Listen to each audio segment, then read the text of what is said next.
Къде изкара книжка? В Ловеч. Защо там?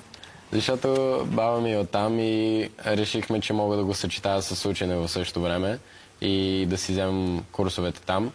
Какво беше? Разпознаха ли те твоите инструктори?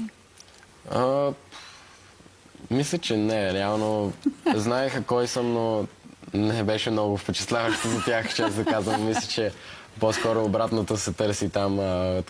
Само за сравнение, значи тук караше с 35 в Ловеч на изпита, а в Формула 3 скоростта, до която достигаш, каква е? 310 горе-долу. Това е хубаво. По 10.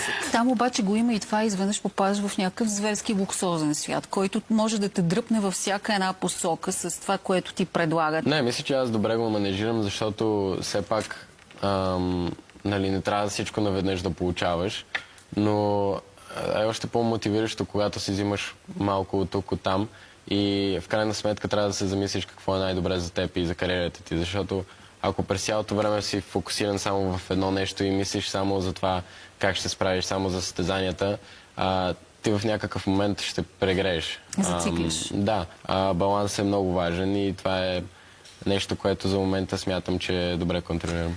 Коя е твоята награда? Най-вече обичам да се виждам с приятели, защото нямам толкова време да споделя тези моменти с тях.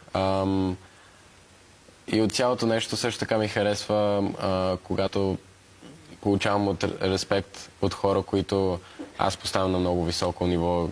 Кажи, инженери от Формула 1 с много успехи. Фактът, че съм стигнал до тук от, така да кажем, нищо, че моите родители не са били свързани с моторспорт преди аз да започна, което го прави по-трудно, но също така ме прави по-силен мен, защото аз е трябвало да се докажа през цялото време.